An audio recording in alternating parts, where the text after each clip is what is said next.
আপনি কি জানেন হাঁচি হচ্ছে আমাদের শরীরের একটি বিস্ময়কর সুরক্ষা ব্যবস্থা? অনেকেই এটাকে শুধু বিরক্তিকর বলে মনে করেন, তার জন্য যেখানে সেখানে হাঁচি হয়ে গেলে পরে আমরা সঙ্গে সঙ্গে সরি বলি, যেন খুব একটা বাজে অ্যাক্টিভিটি করে ফেলেছি। কিন্তু এর পেছনে আছে চমকে দেওয়ার মতো বিজ্ঞান। আজকের ভিডিওতে আমরা জানবো কেন আমাদের হাঁচি হয় এবং কখন এটা চিন্তার কারণ হতে পারে। তো আজকে কি আপনি আমার চ্যানেলে প্রথম দিন? তাহলে নিশ্চয়ই চ্যানেলটা এখনো সাবস্ক্রাইব করেননি, এখনই চ্যানেলটা সাবস্ক্রাইব করে বেল বাটনটা প্রেস করে দিন। আমি রুদ্রশ্রী, প্রফেশনাল ওয়েলনেস কোচ। আপনি দেখছেন আমার ইউটিউব চ্যানেল ওয়েলনেস হাব। সুস্থ থাকুন, সুস্থ রাখুন।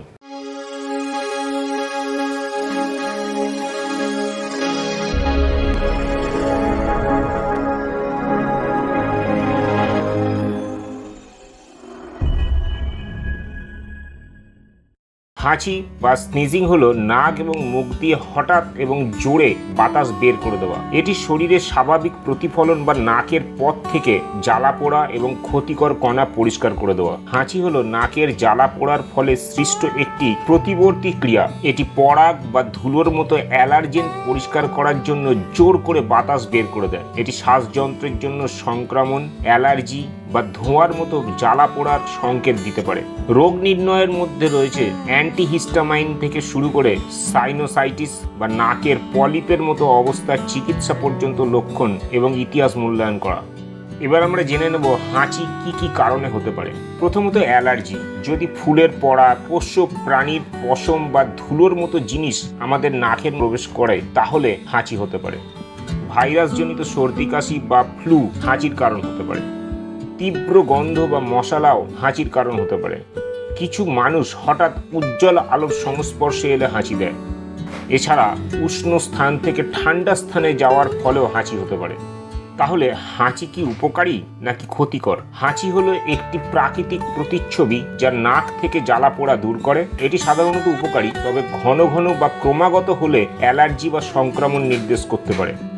হাঁচি কিভাবে কাজ করে? হাঁচি হলো অনুনাসিক গহ্বর থেকে বিরক্তিকর পদার্থগুলিকে বের করে দেওয়ার জন্য একটি পরিবর্ত ক্রিয়া। এতে গভীর শ্বাস প্রশ্বাসের সাথে গলা বন্ধ হয়ে যায়, বুকে চাপ সৃষ্টি হয় এবং নাক ও মুখ দিয়ে জোর করে শ্বাস প্রশ্বাস নেওয়া হয়। হাঁচির ওপর ভিত্তি করে আপনি কিভাবে ঠান্ডা এবং অ্যালার্জির মধ্যে পার্থক্য করবেন? আপনার যদি শরীরে ব্যথা হয়, কাশির সময় শ্লেষ্মা তৈরি হয় বা হাঁচির পাশাপাশি জ্বর হয়, তবে এটি সম্ভবত সর্দি। অন্যদিকে চোখে জল এবং একটি সর্দি সাধারণত অ্যালার্জির নির্দেশ করে। হাঁচি কি তাহলে সংক্রামক? হাঁচি নিজেই সংক্রামক নয়, তবে অন্তর্নিহিত কারণ যেমন ভাইরাল সংক্রমণ হতে পারে। হাঁচি শ্বাস প্রশ্বাসের ফোঁটার মাধ্যমে রোগ জীবাণু ছড়াতে পারে। এটি ভালো স্বাস্থ্যবিধি অনুশীলন করাকে গুরুত্বপূর্ণ করে তোলে।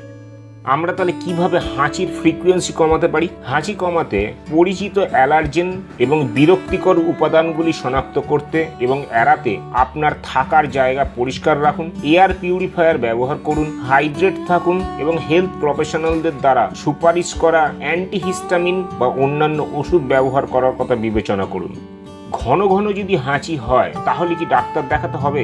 যদি হাঁচি ক্রমাগত হয়, তীব্র হয় অথবা দীর্ঘস্থায়ী নাক বন্ধ হয়ে যাওয়া, মুখের ব্যথা বা জ্বরের মতো অন্যান্য লক্ষণগুলির সাথে থাকে, তাহলে একজন ডাক্তারের সাথে মিট করা অবশ্যই জরুরি। এটি অ্যালার্জি, সাইনোসাইটিস বা অন্যান্য শ্বাসযন্ত্রের সমস্যার মতো অন্তর্নিহিত অবস্থার ইঙ্গিত দিতে পারে।